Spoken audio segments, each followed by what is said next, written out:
Graça e a paz do Senhor seja conosco, irmãos. Boa noite. Vamos continuar as nossas reflexões aqui na exposição da Epístola de Paulo a Timóteo. Nós temos refletido na série Os Oficiais da Igreja, instrumentos da graça divina para a preservação da casa de Deus. E o propósito dessa exposição é observando as orientações de Paulo a Timóteo, exibirmos, solidificarmos a nossa filosofia de ministério na igreja local. O tema da nossa reflexão de hoje permanece o mesmo da última reflexão, pastoreando a igreja do Senhor, a diversidade nesse cuidado, nesse pastoreio, mas agora mudando das viúvas para os presbíteros e assim aplicando aos oficiais da igreja de uma forma geral. Então, o meu propósito aqui inicial é fazer uma introdução recapitulando aquilo que nós vimos a última vez em que eu estive pregando aqui no dia 16 do mês passado. Então, vamos recapitular um pouco para a gente pegar o fio da meada para entendermos o contexto daquilo que Paulo está falando aqui. Então você já pode abrir em primeira carta de Paulo a Timóteo, no capítulo número 5. O grande plano de fundo aqui, em tudo que temos refletido, é a situação da igreja de Éfeso e como Paulo ele é acionado por Deus para socorrer aquela igreja. Então, aquela igreja está padecendo, aquela igreja está sendo completamente desmantelada, aquela igreja está em plena corrupção e Paulo é acionado por Deus para enviar o seu filho na fé, Timóteo, para socorrer aquela igreja. Por isso, Timóteo é enviado. O que Paulo faz? Paulo alista seu filho na fé em uma guerra que consumiria toda a sua vida. Timóteo finda os seus dias pastoreando essa igreja. E embora não fizesse parte dos planos de Timóteo, ele recebe essa missão, ele toma essa missão, ele se dobra diante dessa missão e a cumpre. Isso porque a missão sempre é maior do que o missionário, e Timóteo sabe disso, Paulo entende muito bem isso. Então, Paulo, ele conhecendo o rigor da batalha, não somente no ministério pastoral, no ministério de plantação de igreja, no ministério do evangelho, mas especialmente no ministério ali naquele local, Paulo oferece a Timóteo tanto cumplicidade daquilo que ele irá desempenhar ali, como também fortalecimento. Daí, então, a carta que nós temos acesso agora, a carta que nós estamos apreciando. Essa é uma carta orientação. Nela nós vemos tanto instruções como ânimo. Paulo bombardeia Timóteo com instruções e com ânimo. Na porção que nós iniciamos, no dia 16 do mês passado, Paulo orienta sobre um dos grandes problemas. Nós vemos dois grandes problemas ali naquela igreja, de forma muito ressaltada. Na porção anterior, nós vemos Paulo orientando sobre um desses grandes problemas, que é o devido cuidado com aqueles que estavam liderando a igreja e, com isso, com os oficiais da igreja de uma forma geral. O outro grande problema, como nós vimos a partir do versículo 1 até o versículo 16 do capítulo 5, era com as viúvas, o trato adequado com as viúvas. E é sobre esse tema específico aqui, voltado para os presbíteros, que nós vamos nos deter, e Paulo dedica a atenção do capítulo, todo o capítulo número 5, ele dedica a atenção, mostrando a Timóteo o trato adequado com aquela diversidade de pessoas que ele iria encontrar. Essa diversidade de pessoas estava permeada por uma diversidade de problemas, mas cada problema encontra a diversidade ou a particularidade de cada pessoa. Então, existem problemas que nós experimentamos de uma forma e outros experimentam de outra forma. Daí, então, a necessidade do diagnóstico para, então, oferecer o remédio adequado. O ponto de Paulo aqui é que Timóteo deveria dedicar muita atenção e empenho, e esse é um dos exercícios mais exaustivos do ministério pastoral, é moldar almas, é moldar corações, é reestruturar mentes, formar novas percepções. Na maioria das vezes, existe uma necessidade muito gritante de desconstruir para depois edificar, desconstruir para depois construir. As pessoas, quando chegam na igreja, chegam com uma bagagem completamente diferente da vida da igreja, completamente diferente. Chega com os seus valores, com as suas convicções, com as suas percepções, com as suas verdades, com os seus entendimentos, com a sua certeza.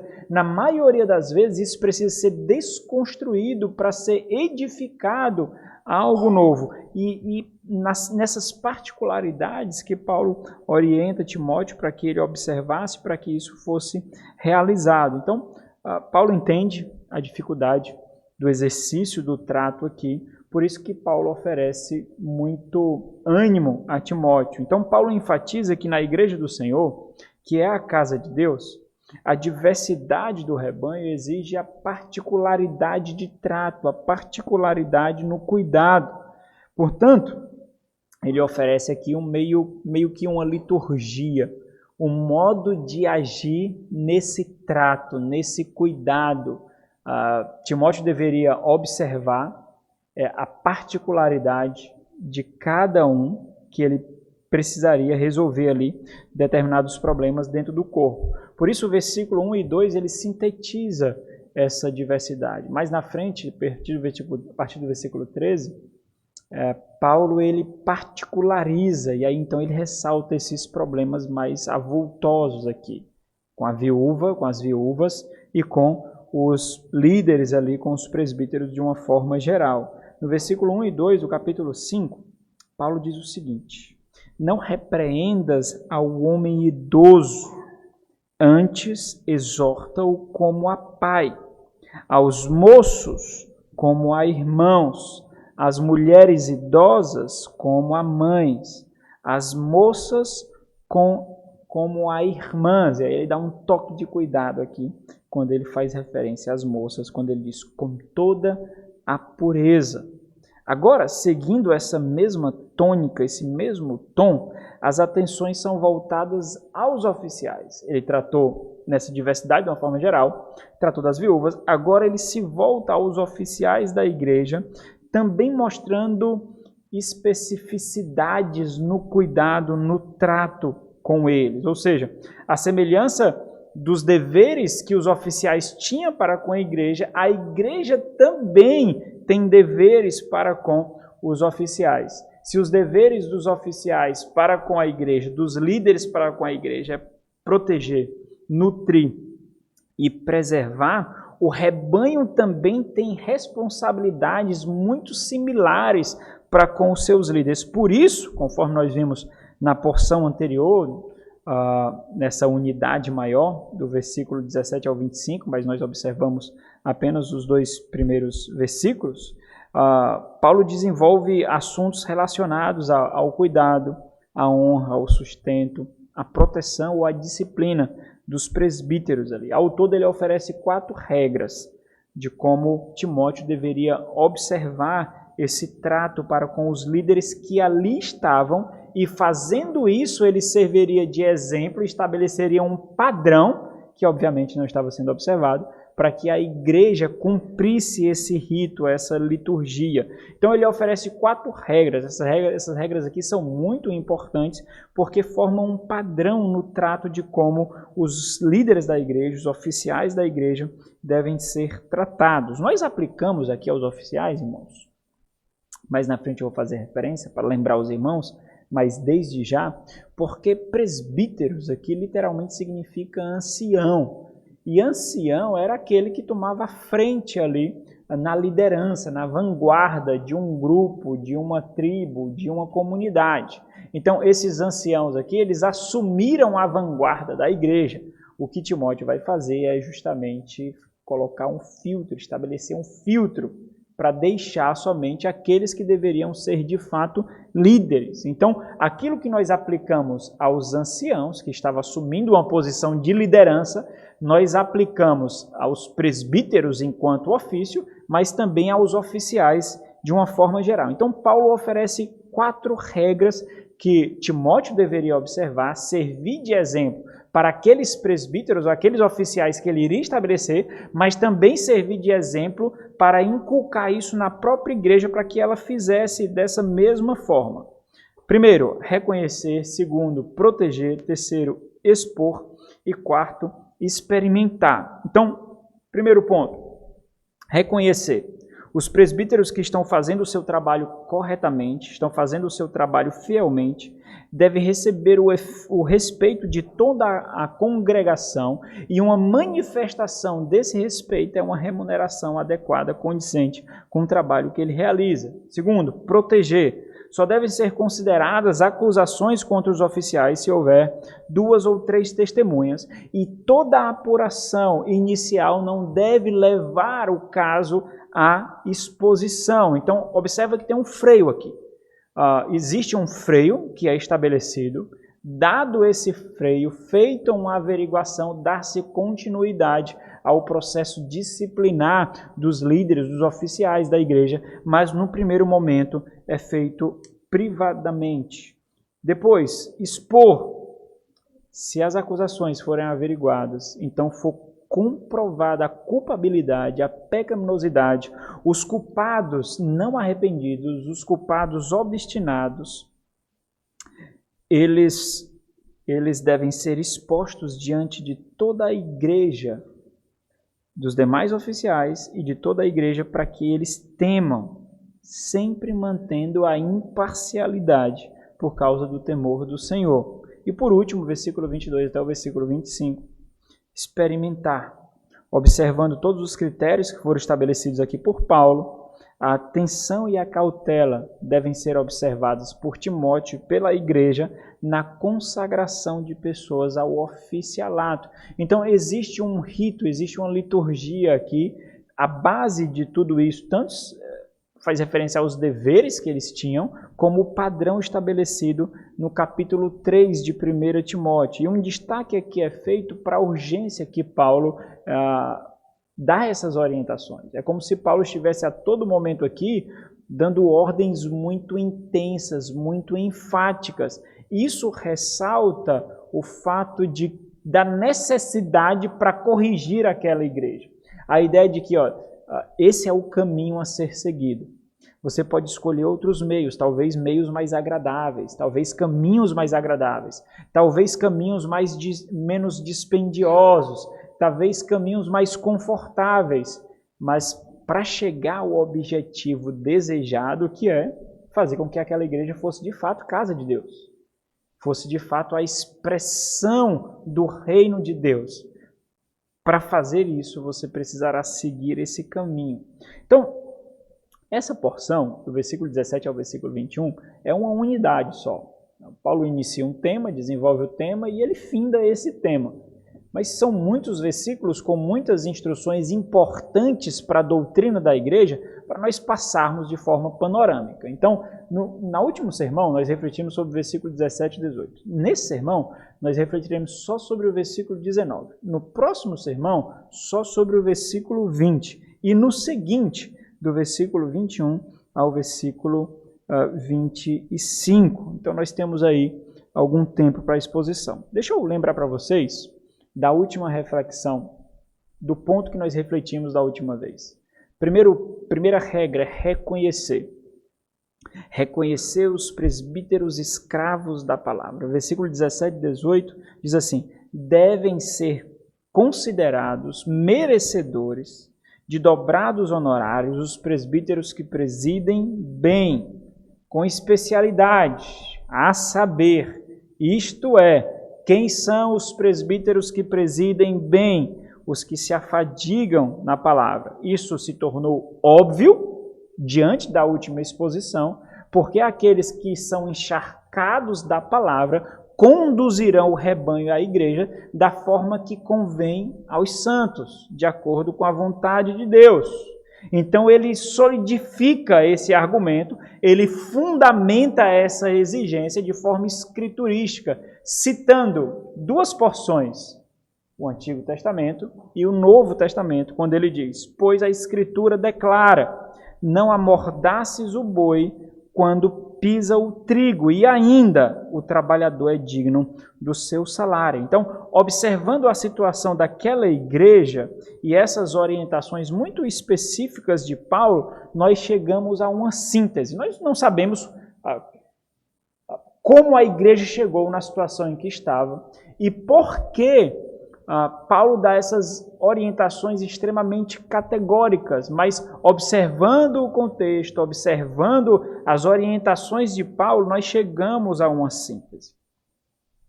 Nós não temos acesso, obviamente, ao porquê e ao como, mas a atmosfera em volta aqui dessa igreja nos faz entender um pouquinho do motivo que levou Paulo a dar essas orientações. Isso é muito importante, por isso que eu estou ressaltando novamente, para que nós não percorramos os mesmos caminhos e tenhamos as mesmas consequências. Nós precisamos usar de sabedoria aqui, de sabedoria bíblica, de pragmatismo bíblico aqui. Por isso que é importante nós observarmos isso.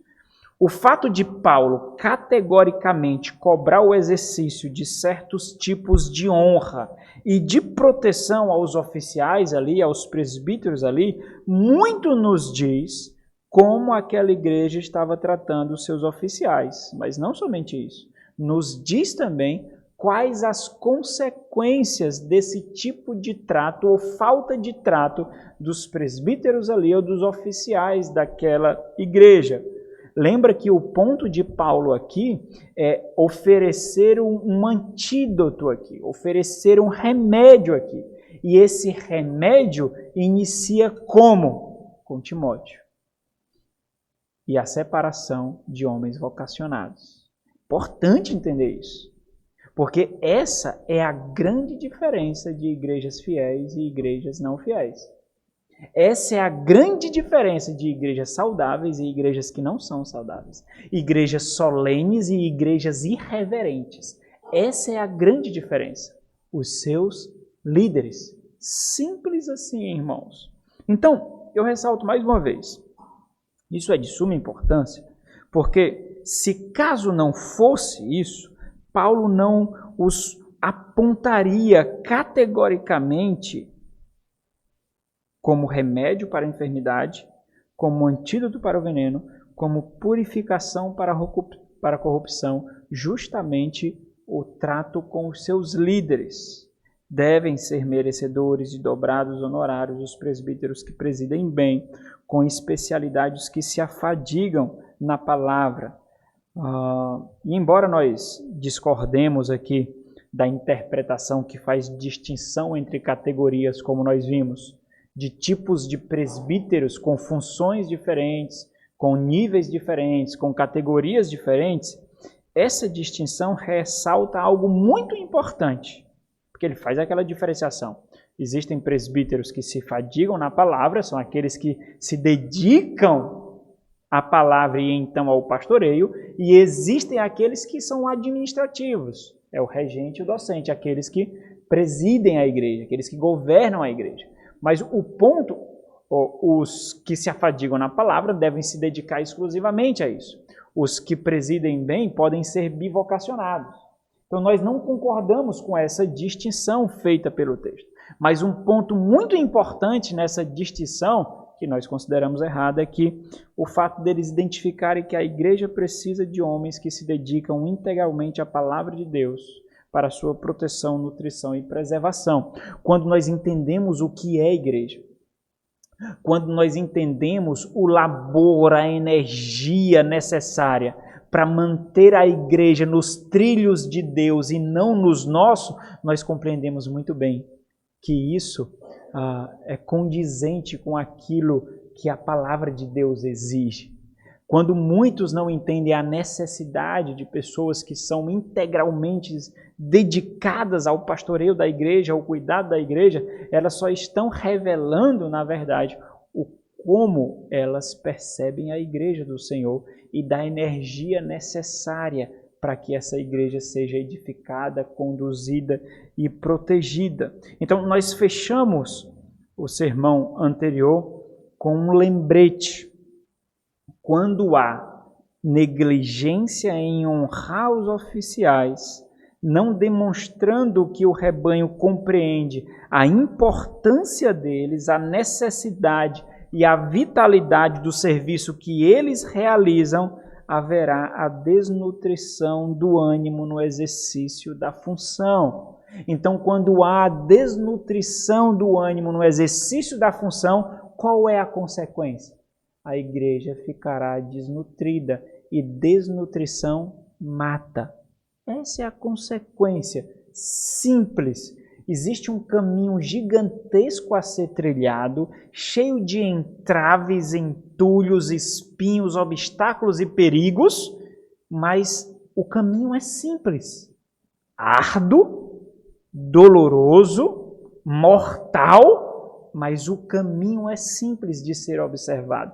Essa é a consequência natural da qual, irmãos, se nós considerarmos de forma muito sóbria, muitos sequer ligam, muitos sequer têm essa percepção ou lutam para ter essa percepção. Eu gosto de deixar os termos extremamente simples para que os irmãos percebam que isso é uma luta espiritual por causa da simplicidade. Na sabedoria popular, existe um ditado popular. O que engorda o boi? É o olho do dono que engorda o gado. É o olho do dono que engorda o gado. Está fazendo referência ao quê? Quando o empresário sai da sua empresa, deixa a sua empresa nas mãos dos seus funcionários, a empresa para. A empresa não caminha como deveria caminhar. Quantas vezes nós vemos essa sucessão de pais para filhos em empresas e os filhos matam as empresas dos pais? Empresas essas que foram construídas com a própria vida, com a própria carne, com o próprio sangue. E eles pegaram já a empresa completamente edificada, completamente estruturada, completamente estabelecida. E toda a bagagem necessária para que aquele empresário pudesse cuidar sabiamente daquela empresa, aqueles que pegam não a têm. Daí então, é o olho do dono que engorda o gado. Né? Então, por que eu estou fazendo referência a isso? Porque essa parece uma sabedoria popular, parece um pragmatismo popular, parece um entendimento popular, parece um entendimento comum. Mas na maioria das vezes nós não aplicamos aquilo que é tão comum à vida da nossa igreja. Quando nós não fazemos isso, nós estamos relegando a igreja a um nível de inferioridade com o que nós vemos comumente. Daí então, Paulo mostra outra necessidade da vida da igreja, que é o ponto que nós vamos analisar hoje. Proteção. A igreja deve proteger os seus oficiais por esse caráter de vitalidade. Então, se os irmãos observarem, a proteção aqui é outro aspecto de honra. Como é que eu honro os meus líderes? Protegendo-os. Não aceites denúncia contra presbítero, senão exclusivamente sob o depoimento de 2 ou 3 testemunhas. E essa é a segunda regra. Primeira regra, reconhecer. Segunda regra, proteger. Essa é a segunda regra oferecida por Paulo a Timóteo sobre como os presbíteros devem ser tratados. Então, os irmãos observam uma coisa aqui. Nós estamos saindo do consumismo do rebanho. A igreja não deve só consumir dos seus líderes. Geralmente, o que a igreja faz é drenar toda energia, vitalidade e ânimo dos seus líderes. E quando os seus líderes já estão completamente ressequidos, eles chamam o outro fazendo uma conferência e chamando para substituí-lo no lugar, porque afinal de contas é isso que a igreja costuma fazer. Suga, suga, suga, drena e coloca a responsabilidade, a culpa nos seus líderes. Isso é um comportamento comum, infelizmente, nas igrejas. Então, Eu quero estabelecer aqui um fundamento para a gente refletir de forma ainda mais intensa o porquê da importância das orientações de Paulo aqui. Por que líderes precisam ser protegidos? Por que oficiais precisam ser protegidos? Por que presbíteros precisam ser protegidos? Aí vamos desenvolver um pouquinho de liderança aqui. Se você prestar atenção, aquilo que eu vou falar, em muitas medidas, se aplica a quaisquer categorias de liderança. Porque a liderança, ela é inata à necessidade da sociedade, ela é inata à necessidade do ser humano. Toda a história da humanidade nós vemos líderes sendo levantados, líderes tomando a vanguarda na condução de um grupo. Então é uma necessidade inata, é daí que nós vemos as percepções bíblicas de cabeça, de representatividade e assim por diante. Então, assumir a liderança, ao mesmo tempo, significa colocar-se em posição de destaque em todos os sentidos. Significa não destacar-se apenas a si mesmo, mas destacar, por exemplo, a sua própria família.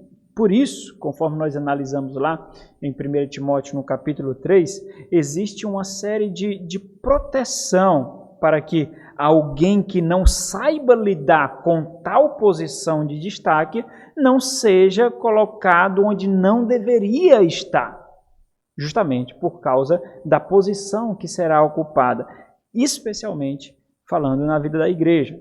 Tomás de Kempis, ele escreveu um livro, A Imitação de Cristo. Esse livro, A Imitação de Cristo, ele serviu de base para que o pastor Jonas Madureira escrevesse aquele livro, O Custo do Discipulado, por exemplo. Discipulado é imitação. E ele falou o seguinte, sobre colocar-se publicamente em destaque. Tomás de Kempis, ele diz o seguinte: só aparece em público com segurança quem gosta de viver o oculto. Só fala com acerto quem cala de boa vontade. Só não corre perigo em mandar quem se exercitou em obedecer. No entanto, falando dessa posição de destaque, os perigos que nós observamos nessa posição não diz respeito somente às armadilhas da exaltação. Nós já refletimos muito no capítulo 3 sobre as armadilhas da exaltação. E talvez um dos perigos mais gritantes que nós observamos faz referência justamente a essas armadilhas da exaltação, as armadilhas do ego. E nós já observamos muito sobre isso. Mas o perigo não é só sobre as armadilhas da exaltação, mas também há o perigo da depreciação interior. Isso porque assumir a liderança também significa chamar a atenção constante para julgamentos e comparações, ser alvo constante de pedradas e insultos, ser colecionador de ingratidões. Gostei dessa expressão quando eu escrevi. Vou fazer uma imagem com isso que eu gostei. Ser colecionador de ingratidões. Assumir uma posição de liderança, uma posição de destaque, significa ser questionado de forma completamente insensível e apaixonada, ou seja, insinuações e manifestações de oposição serão uma constante em sua vida, meus irmãos, e uma constante é uma constante, não existe interrupção, é uma constante oposição e manifestações e insinuações depreciativas. Colocar-se na liderança significa estar ciente de que, na maioria das vezes, o ônus é quase insuportável e bem maior do que o bônus. Isso porque ser líder também significa que você enxerga o que muitos não conseguem ver. Nós já refletimos sobre isso. É por isso que ele está liderando. É por isso que ele é o líder.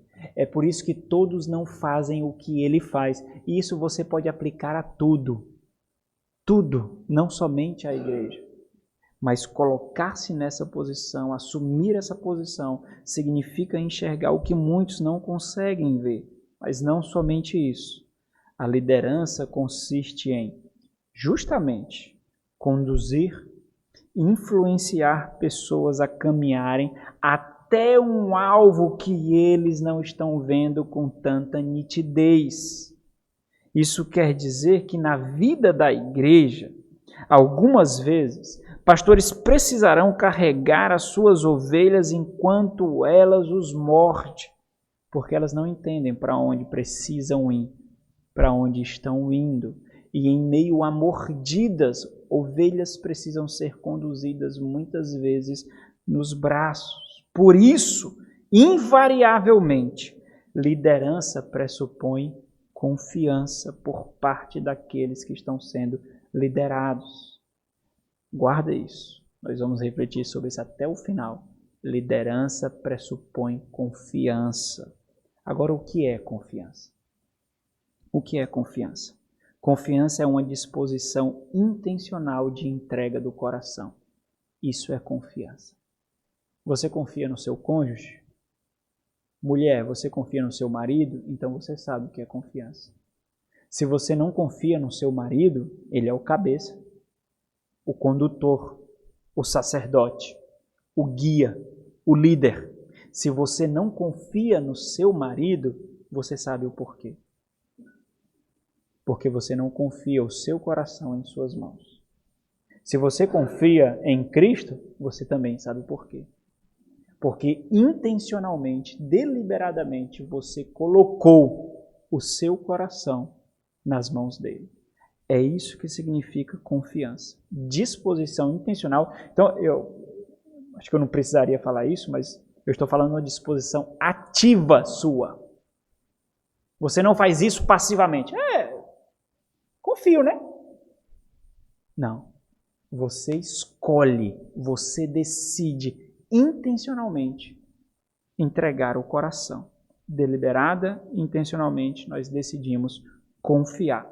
Disso então, e aí preste atenção nisso, disso surge dentro de nós dois grandes problemas para exercer a confiança. Quais são os problemas? Quando você não confia. A luta para você confiar. Filhos, apliquem isso aos pais. Esposas, apliquem isso aos maridos.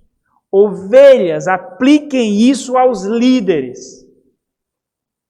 Dois grandes problemas surgem para conceder liderança. Primeiro, nós assumimos no coração que somos melhores, mais capazes do que aqueles que nos lideram. E aí uma luta é travada.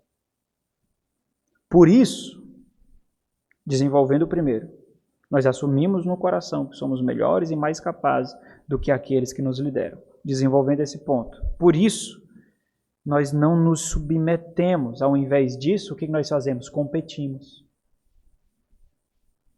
Nós os vemos como indignos de serem seguidos. Muito provavelmente porque, segundo o nosso coração, tais pessoas não reúnem os atributos que nós julgamos importantes para que eles não liderem a nós mesmos. Então nós qualificamos alguns atributos em que tais pessoas, para serem os nossos líderes, têm que corresponder às nossas expectativas. Quando isso não acontece, então nós não os recebemos como os nossos líderes. Segundo grande problema para conceder confiança, nós concedemos acesso limitado ao coração. Isso acontece quando nós selecionamos partes da nossa vida ou compartimentos do nosso coração que nós não concedemos acesso. Por isso, nós não oferecemos confiança. Ao invés disso, o que nós fazemos? Protegemos essas partes da nossa vida e esses compartimentos do nosso coração. Os nossos líderes, então, têm acesso limitado à nossa vida. É quando nós queremos desenvolver uma vida reservada demais. Isso não funciona no pastoreio. Sabe por quê? Porque você não vai ter acesso ao pasto. quanto você deveria. Você não vai ter. Você vai ficar sem porções da grama, sem porções do alimento, sem porções de proteção. É isso que vai acontecer. Consequentemente, você não desenvolverá a sua vida e maturidade quando você deveria. Então nós damos passos para trás, nós construímos barreiras. Ao invés de abrir as portas, nós cerramos as portas, nós fechamos as portas. Então nós temos esses dois grandes problemas aqui para conceder a confiança. Daí então os aspectos de oposição constante que invariavelmente os líderes enfrentam. Invariavelmente. Por que essa contextualização é importante? Eu falei tudo isso sobre liderança. Porque agora eu quero que você resolva uma equação comigo. Resolva essa equação comigo. Nós precisamos de líderes. Isso é um axioma. É uma verdade que não precisa ser defendida. É uma verdade evidente. Nós precisamos de líderes. Isso é imprescindível à humanidade. Isso é imprescindível à sobrevivência. Contudo, existe uma constante de oposição e desânimo na vida do exercício da liderança. Então, responde a equação. O que nós precisamos fazer com os líderes? Protegê-los. É natural. Se nós precisamos e eles são atacados com a constância para que nós não sejamos, o que nós precisamos fazer? Protegê-los.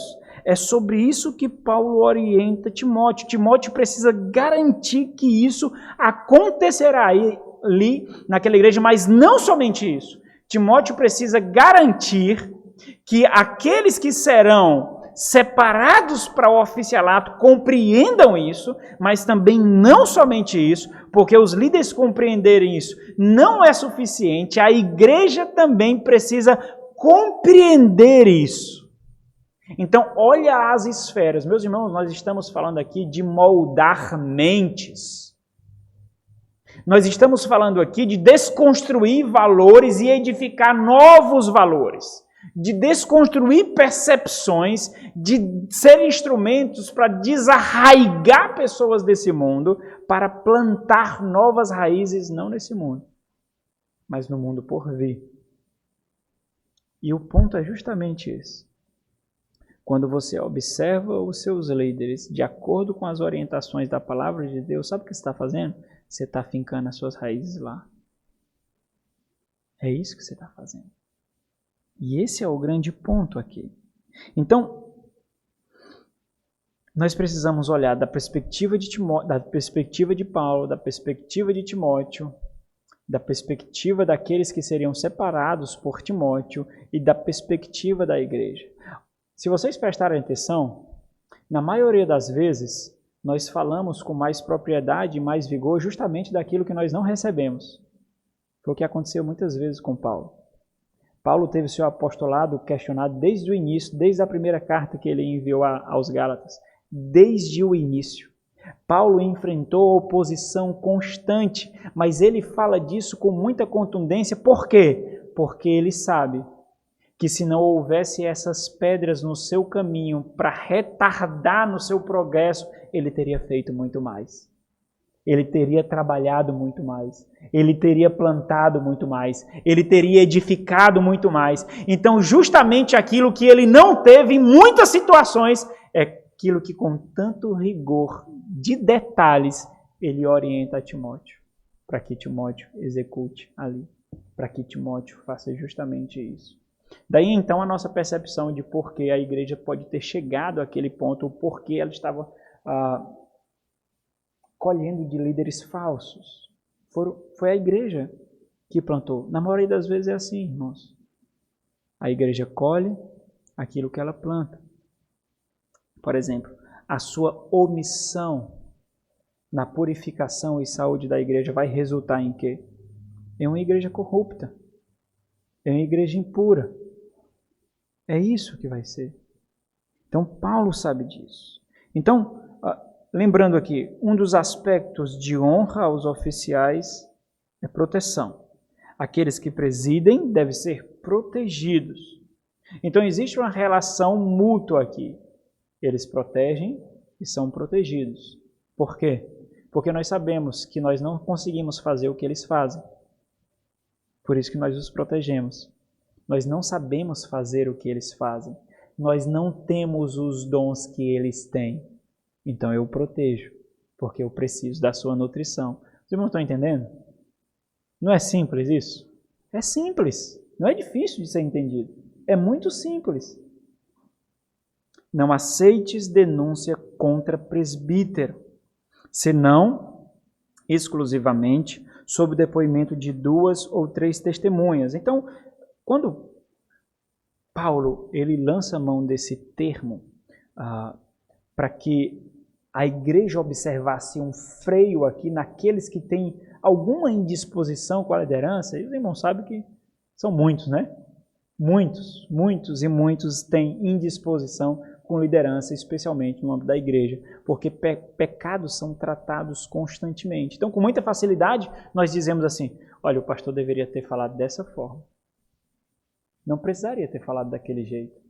Olha, não precisaria ter exposto daquele jeito. Se ele tivesse usado essas palavras, olha, se ele tivesse dito naquele outro momento, seria diferente. Olha, o momento que ele falou isso não foi o adequado.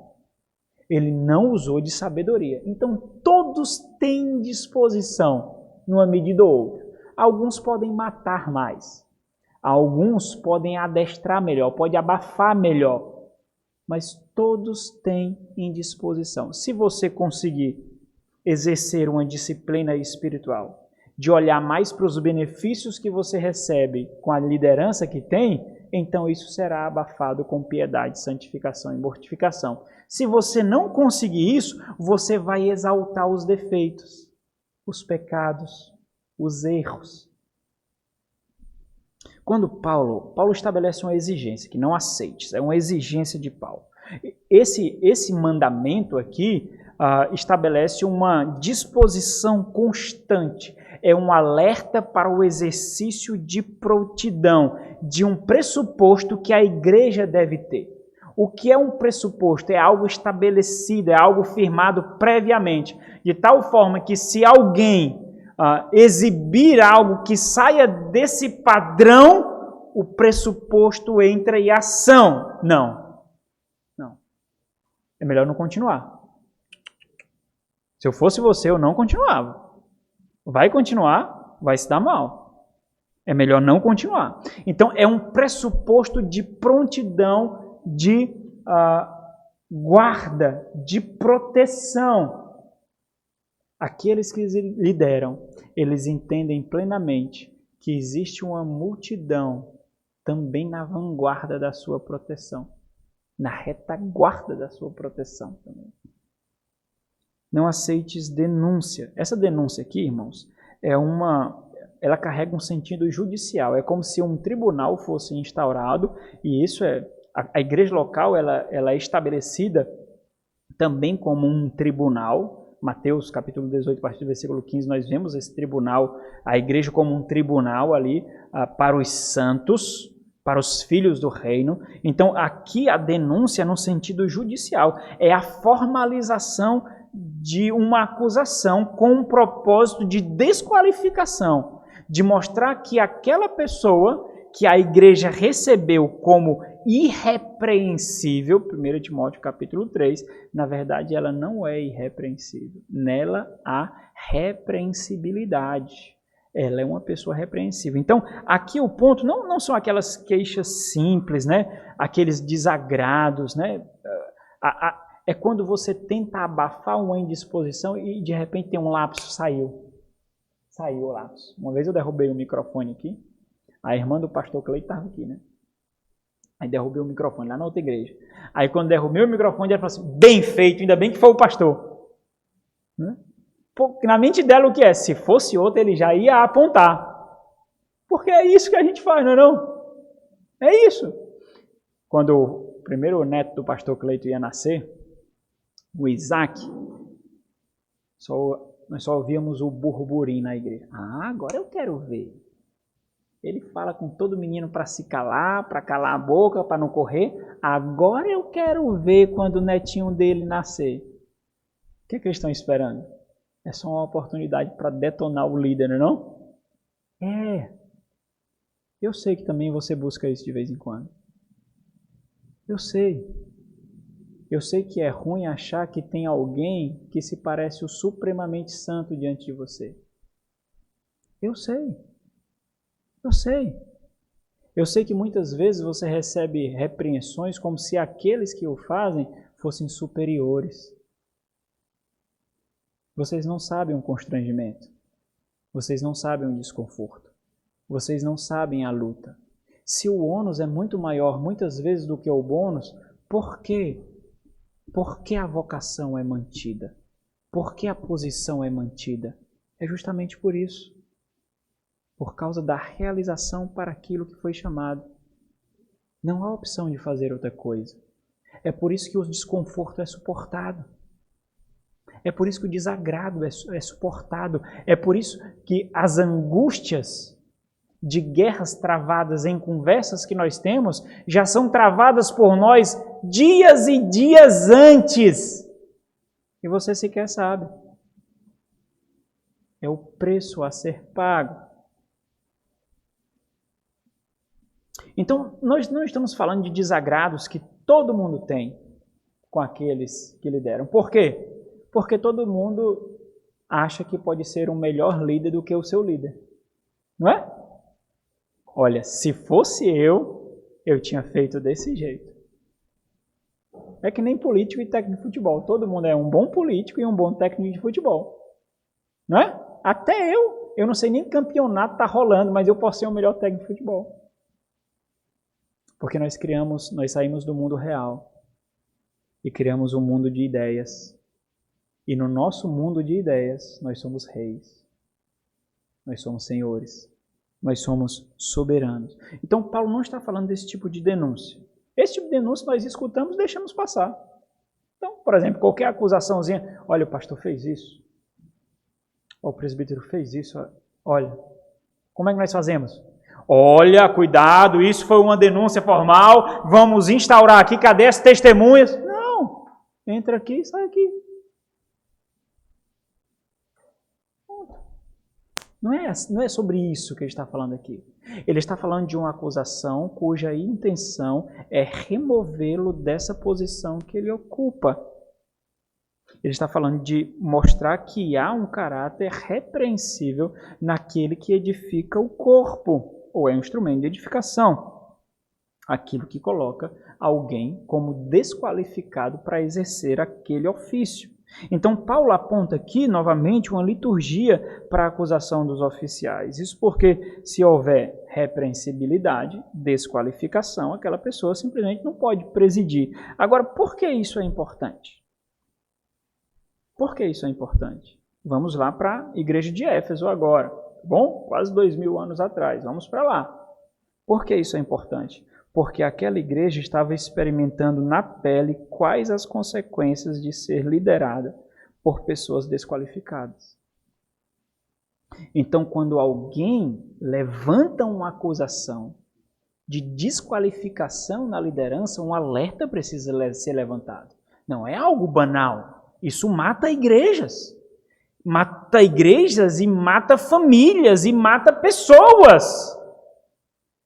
Existe um senso de importância aqui muito grande.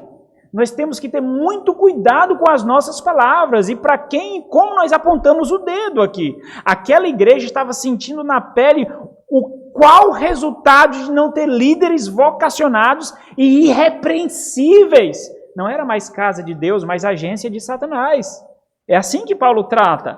Por isso a liturgia ela deve ser seguida na devida averiguação. Ok.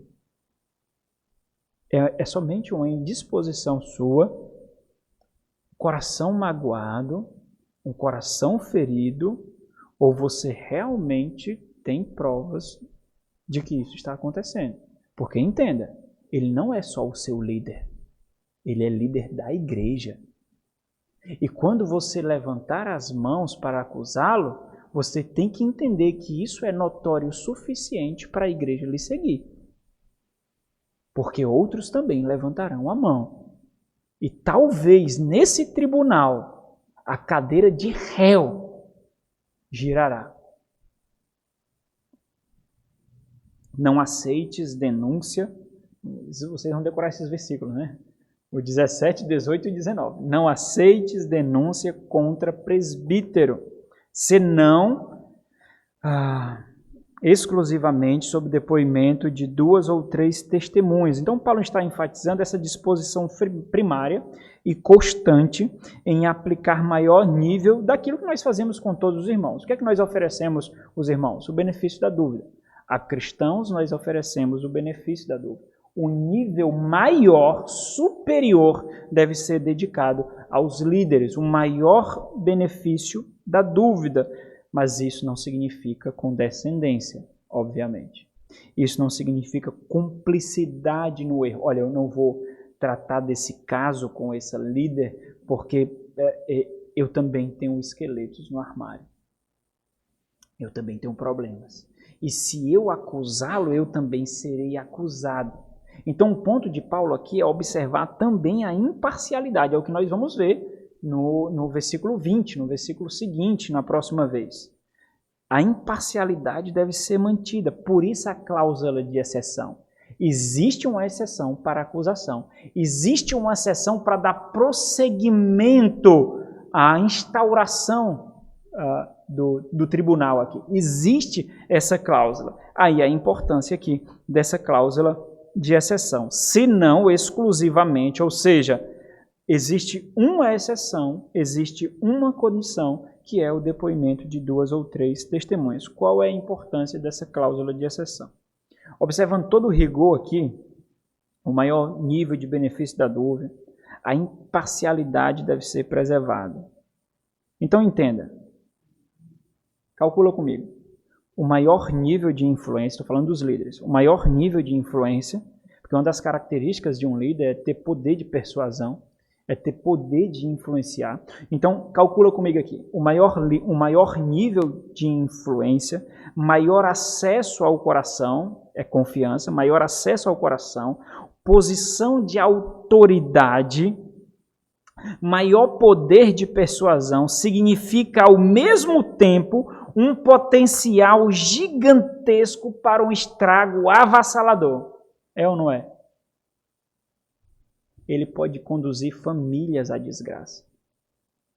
Ele pode dizimar riquezas. Ele pode drenar recursos financeiros dos seus membros. Ele pode seduzir jovens. Ele pode abusar de mulheres.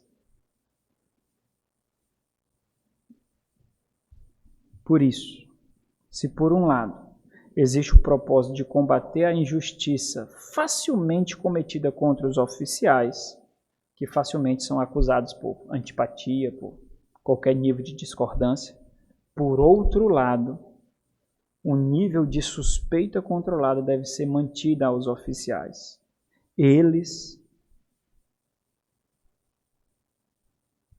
não são seres impassivos de queda, impassivos de pecado. Eles também pecam. E as consequências são muito, mas muito mais desastrosas do que um membro comum. Eles pecam como qualquer outro, mas as consequências causam um estrago ainda maior. Por que isso é importante? Por causa do rigor com que é tratado no versículo 20. Então, no próximo sermão, essa parte vai ser a introdução. Que é isso? Não precisa de tamanha exposição. Que é isso? Também não precisa fazer passar vergonha. A queda é condizente com a altura que está, irmãos. Com o nível de estrago que pode fazer. Então essas pessoas também estão passivas. Então o que é que eu estou dizendo aqui? Se nós precisamos suspeitar de nós mesmos, e existe um nível de suspeita controlado por causa do benefício da dúvida, ora, você é pecador, eu sou pecador, então em alguma medida eu tenho que suspeitar de você, mas eu tenho que equacionar isso com o benefício da dúvida que eu tenho que dar a você. Então se eu atesto, quando recebo como membro do corpo de Cristo na igreja local, que você é um crente, você já tem um direito de algo, o benefício da dúvida. Esse é o seu direito. Talvez um direito menos considerado, mas o mais primoroso, o mais elevado de direitos entre os membros da igreja. É o benefício da dúvida. Eu lhe trato como crente até provar o contrário. Mas ainda assim, existe uma suspeita controlada que deve ser estabelecida. O que é que essa suspeita controlada faz quando nós nos relacionamos uns com os outros? Nós estamos nos relacionando com pecadores. E as expectativas não podem ser celestiais, como se estivéssemos nos relacionando com pessoas incorruptíveis. Quando nós não temos expectativas reais, os nossos corações não são feridos com contundência, porque nós já esperamos isso. Então, se você espera líderes imaculados, perfeitos, você se frustrará, se desapontará e o seu coração será ferido, porque você não protegeu. Você deveria protegê-lo. Como? São pecadores. São pecadores. Então os erros são digeridos, são diluídos por essa percepção. São pecadores. É isso que nós devemos ter com os irmãos. Existem pessoas tão infantis, imaturas, que maculam o nome da igreja porque pessoas pisam no seu calo, porque pessoas fazem aquilo que não lhe agrada, porque pessoas não falam o que você quer ou não falam quando você quer. Pessoas imaturas, pequenas, frágeis, que não protegeram seu coração. Você lida com pecadores. Você lida com pecadores. Você tem que entender isso. Não tenha expectativas irreais. Você lida com os pecadores. Os seus líderes são pecadores.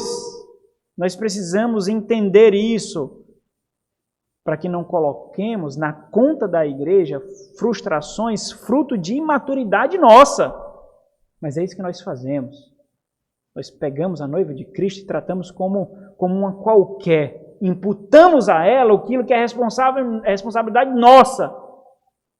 Nós zombamos da noiva. Nós tripudiamos da noiva. Porque simplesmente nós não queremos ter a responsabilidade de colocar culpa na nossa falta de sabedoria. Vacilei. Olha, vacilei. Esperei demais. Também nós passamos tantos momentos bons, nós tínhamos uma proximidade tão grande, nós saíamos tanto, era tão legal. Mas ele fez isso, rapaz. Mas ela fez isso. Oh! Aí há o distanciamento, há o isolamento, há a fofoca, há a difamação, há a defraudação, a celeuma entra na igreja. Por quê? Por causa da sua imaturidade. Foi por causa disso. Não é porque a igreja é ruim, não é porque a igreja é má, foi por causa da sua imaturidade. Quantas pessoas saem das suas igrejas com esse mesmo sentimento dos seus líderes, dos seus pastores? Eu já falei aqui diversas vezes, se alguém vier para essa igreja, pode ser até a igreja de um apóstolo, mas se chegar aqui detonando os seus líderes, falando mal dos seus líderes, eu vou pegar o contato e eu tenho que receber da boca daquele líder a sua bênção. E eu tenho que ouvir essa outra versão. Pode ser um apóstolo, pode ser o patriarca, pode ser o Abraão. Por que quem disse que ele não vai fazer o mesmo comigo quando o nosso relacionamento se indispor? Quando o seu pecado precisar ser exposto? Quando o seu coração precisar ser tratado? Como é que eu sei disso? Porque nós temos o mesmo coração. Pecador. Pecaminoso, lutando ainda. Então, se nós observarmos bem aqui, voltando para o texto, se nós observarmos bem, existe um processo disciplinar que Paulo oferece para Timóteo. Embora o princípio aplicado seja o mesmo que nós encontramos para um membro comum, se você observar em Mateus capítulo 18, a partir do versículo 15, existe um processo disciplinar, existe uma similaridade muito próxima aí daqueles que Paulo orienta aqui. Mas nós observamos um destaque aqui, existe um encurtamento aqui. O processo é encurtado. Por que esse processo é encurtado? Porque aquele que está cometendo o pecado, existe mais instrumentalidade para mascarar, para camuflar, para se desvencilhar das acusações. ele tem o poder da oratória, ele tem o poder da eloquência, ele tem o poder da persuasão. Irmãos, é o mesmo rigor aplicado quando alguém comete um crime que tem algum tipo de especialização. Eu não sei se vocês já viram, mas, por exemplo, eu já vi julgamentos de lutadores de MMA que agrediram outros em festas. Um dos argumentos da acusação faz referência justamente àquilo que ele tem especialização. E o que é que eles dizem? Diz assim, as suas mãos são uma arma. A vítima não teve sequer chance diante dele, porque a vida dele é fazer isso. Ele é um profissional da luta e ele utilizou a sua especialização, a sua instrumentalidade para encurralar de tal forma que aquele não teve nem a chance de defesa. Aplica a mesma coisa, aquele que lida com a argumentação, com a palavra, com o convencimento, a persuasão, aquele que tem acesso ao coração. É a mesma coisa. Por isso a contundência no rigor aqui. Por isso o encurtamento. Porque ele tem um poder maior de camuflagem, de se desvencilhar. E na maioria das vezes é isso que acontece. Portanto, é por causa disso que nós observamos o encurtamento, também para preservar a igreja, porque tratar de disciplina com líderes na igreja, muitas vezes divide a igreja e mata a igreja, mas especialmente pelas atribuições que ele carrega. Por isso o maior nível de severidade aqui na disciplina. Então, para isso, Paulo ele está aludindo a um processo disciplinar contido ali no Pentateuco. E segundo esse processo disciplinar contido no Pentateuco, Deuteronômio, por exemplo, capítulo 17 e capítulo 19, é muito provável que as testemunhas a que Paulo faça referência aqui, como um fariseu que ele era, como um mestre da lei que ele era, é muito provável que as 2 ou 3 testemunhas que ele faz referência, aludindo ao processo disciplinar ali de Deuteronômio, seja justamente aquelas que testemunharam aquilo que está sendo acusado. Elas são testemunhas oculares, elas viram, elas podem dar a sua palavra como cristãs para comprovar o fato, né? Então, para a gente finalizar aqui, nós precisamos considerar a rigorosidade observada por Paulo aqui. Não somente o processo disciplinar em si, mas muito antes disso. Vamos voltar para a igreja de novo. Aquela igreja está completamente desmantelada. Seus líderes eram os maiores agentes dessa corrupção. Se utilizando de todos os atributos, todas as qualificações, todas as especialidades de um líder, simplesmente para benefício próprio, simplesmente para ganho próprio. O objetivo deles não era pastorear a igreja de Deus, não era pastorear o rebanho, não era conduzir as ovelhas ao aprisco, mas simplesmente para benefício próprio. Por exemplo, as viúvas eram objetos disso também. Ainda assim, e aí isso é um ponto importante, ainda assim, Paulo destaca, por que eu estou dizendo isso? Porque Timóteo poderia só chegar lá e botar todo mundo para correr, não podia? É Paulo que está dizendo. Quantas vezes Paulo usou a atribuição de que nós vimos isso quarta-feira na introdução da exposição da carta aos Efésios. Não foi por sua própria vontade o seu apostolado, o seu chamado não foi por sua própria vontade, mas pela vontade de Deus. Quantas vezes ele usou isso? Mas Paulo não faz isso. Então, é como se nessa área nós pisamos em ovos. Nós temos que ter muita cautela. E mesmo diante de uma situação em que nitidamente a liderança é corrupta, nós sabemos como a cirurgia tem que ser feita com cautela para uma artéria não ser perfurada ali. Então, ainda assim, Paulo mostra a cautela no trato dos líderes. Se nós espremermos bem, e aqui eu estou espremendo bem, porque a liderança ali era um negócio difícil, né? Mas se nós espremermos bem aqui, nós podemos tirar uma aplicação muito importante disso. Algo até que nós podemos observar comumente nos diversos níveis de liderança, nas diversas áreas. A liderança é um fardo muito pesado. Por isso, o pressuposto é a consideração da confiança, sempre.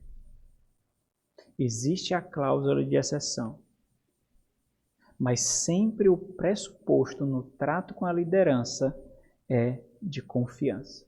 Sempre. Que o Senhor nos conceda graça para que nós possamos colocar em prática devidamente aquilo que nós temos estudado, especialmente nesse aspecto de proteção, observando agora os líderes da igreja. Vamos orar. Nosso Senhor, Pai, gracioso, soberano Senhor da igreja, protetor do rebanho do Senhor.